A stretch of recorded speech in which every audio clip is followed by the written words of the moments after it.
What's up, everybody? Welcome into another episode of Profit Picks. If you are new, we always start this show by being transparent. And yesterday, the Liberty did not get there for myself. I had the minus 12, got the best of the number, didn't matter at all.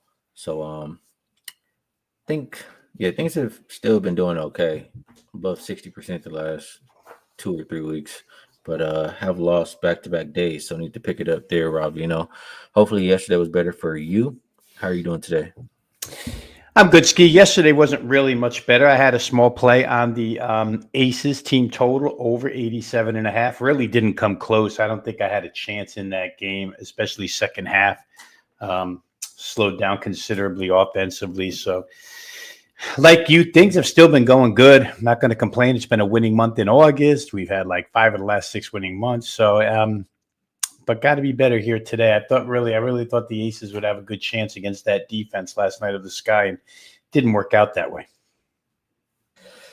Well, let's see if we can do better here today. We have 2 games. I think today's show will be a little bit quicker. So let's get straight to it. 623, 624, Seattle and Indiana opened up -2 for Seattle. Looks like 4 right now. And the total has skyrocketed from 162.5 all the way as high as 169. If we're looking at who is available, nobody on the injury report for the Storm. For the Fever, I mean, we know all the players they've lost for the year, but also going to be without Chloe Bibby. Caitlin Clark still not ready to come back yet. Um, and both of these teams, I mean, still in that playoff race. I'm pretty sure Seattle's like a game above the Fever. So it is an important game for both. Um, that increase in the total, I mean, stands out to me right away, Rob. And I have Fever -4 on the screen. It should be +4. That's my mistake. But yeah, that total moving up by about 6, 7 points. I can understand because the Fever haven't been playing much defense. And if you look at the Storm lately, they've been number one in pace last 5 games. So I'm curious if you're in agreement with that move up on the total, or how are you looking at this game?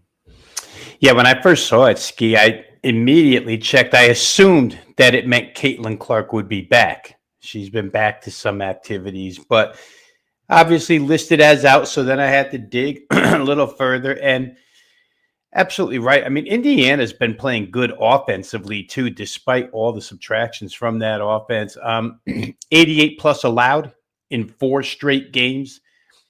Like you said, Seattle's been picking up the pace a little bit. Seattle's got offensive weaponry. I mean, Seattle's been playing pretty good offense without Gabby Williams contributing on most nights. Her shooting has been down considerably. But NECA's been awesome. She was awesome last game, had the game winner.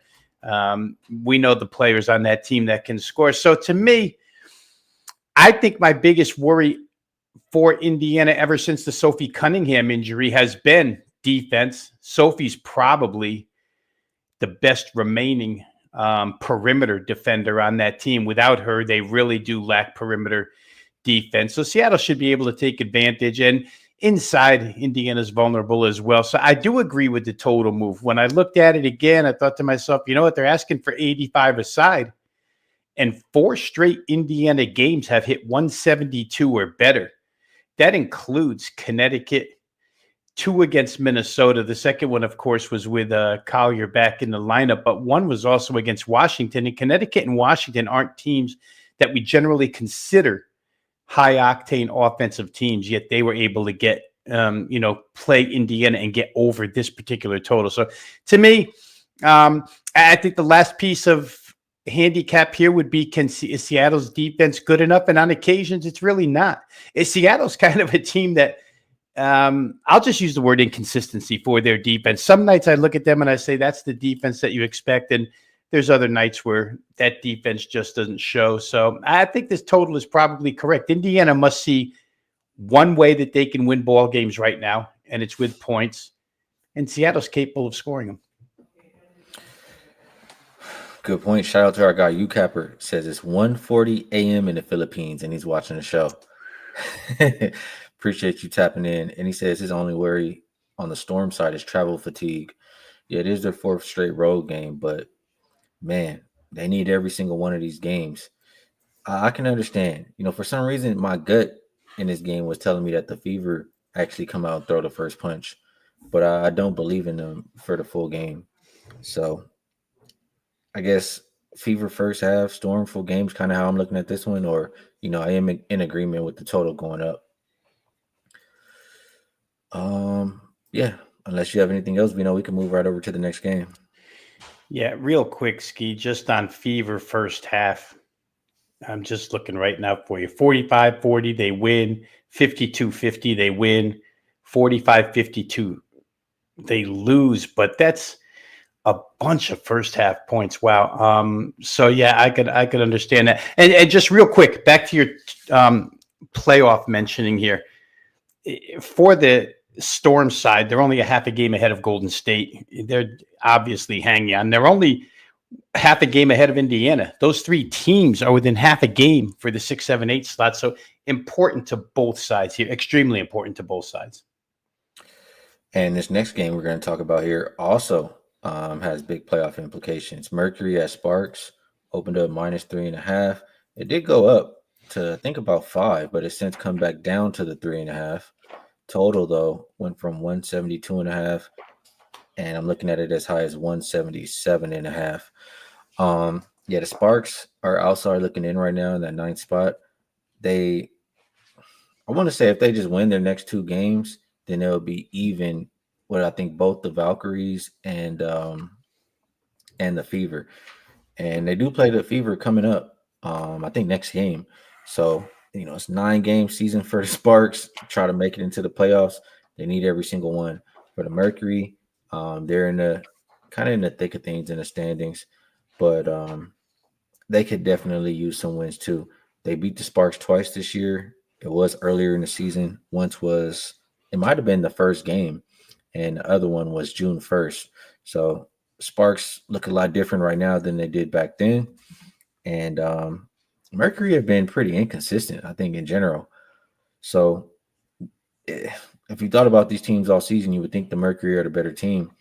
But lately, I don't know. I like what I've been seeing from the Sparks a little bit better here at the house. Um, you know, they've been the worst defense here, Rob. Pretty much all season. Nothing is changing. They're going to win games by outscoring you.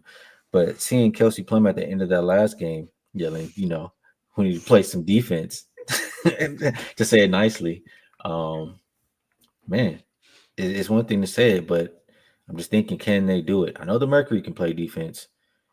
Saying all that to say, I'm looking at the Sparks side if I'm betting this one, and if I'm betting the total as well, it would be believing and that the Sparks know if they're going to make the playoffs, they got to play some kind of defense here.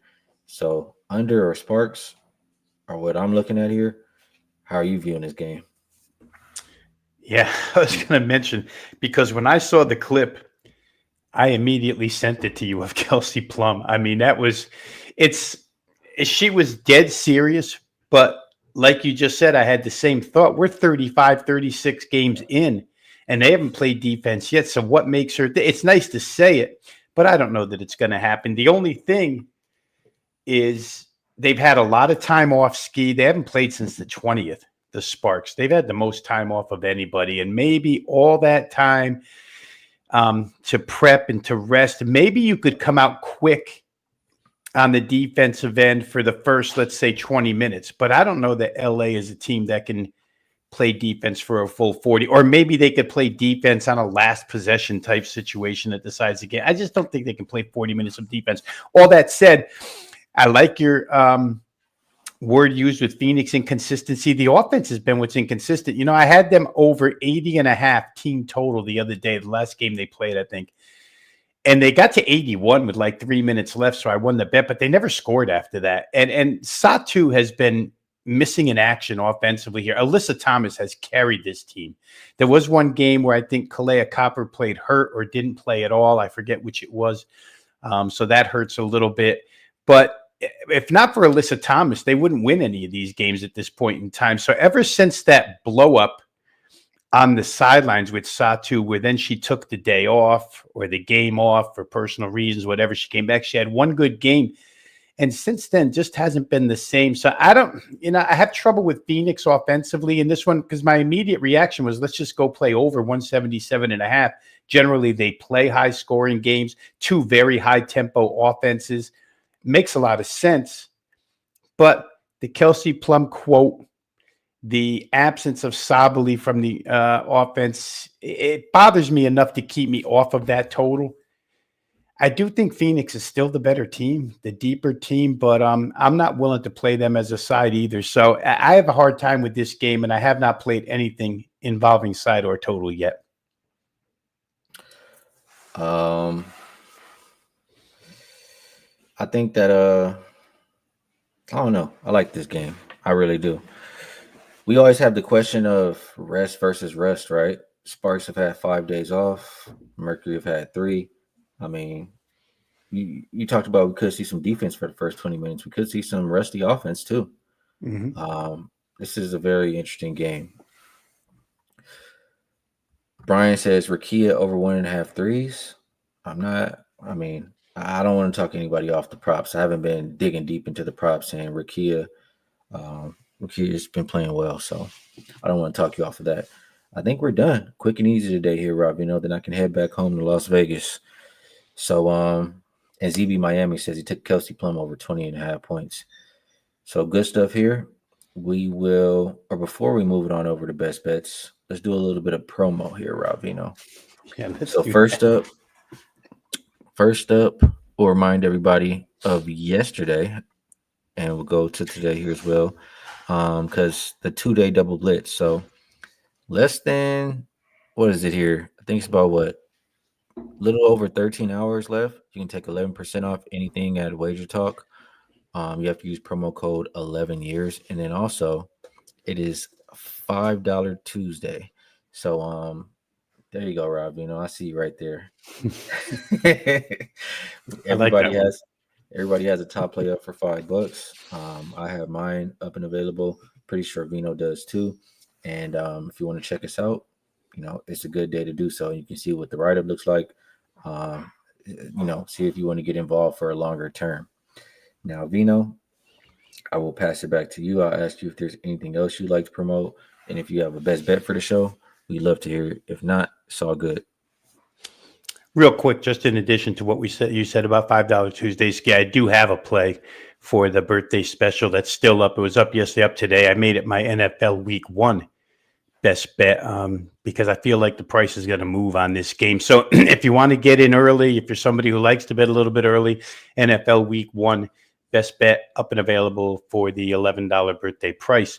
I'm going to go back to the first game because that's the one I really like. I think Seattle and Indiana are going to go over. Everything I see out of Indiana recently has been just points. And as concerned as I was about them offensively, maybe not having enough, they seem to have enough to score on any occasion here. So they're going to have to win track meet Skee because we mentioned it. Their defense hasn't been good. And without Sophie, it's even worse.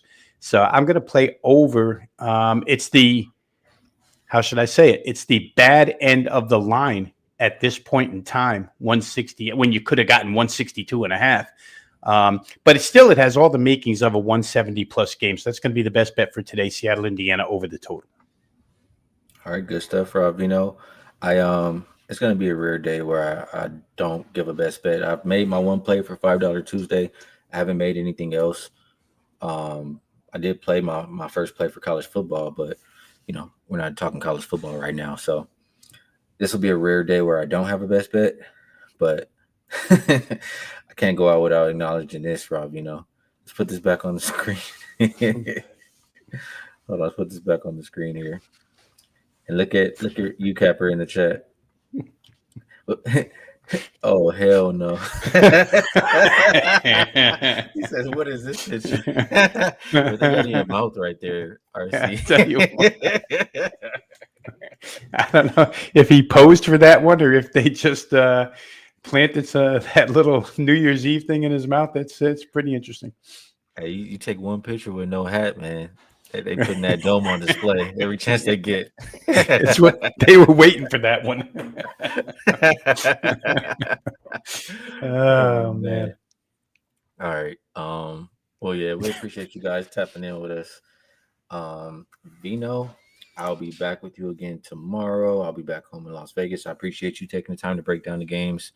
Everybody in the chat, you're much appreciated as well. Great people, great cappers, and you help make the show what it is. Look at Mark sharing a little bit of tennis action. Monfils over 18 games. He likes this that match. You capper in the chat. Yeah, we appreciate everybody in the chat, whether it's YouTube Shorts, X, Kick, Twitch, Kick, Spotify, Apple. Gotta make sure I get them all in there. Yeah, we appreciate you. We'll be back again tomorrow. Best of luck on all your action, and we will catch you all then.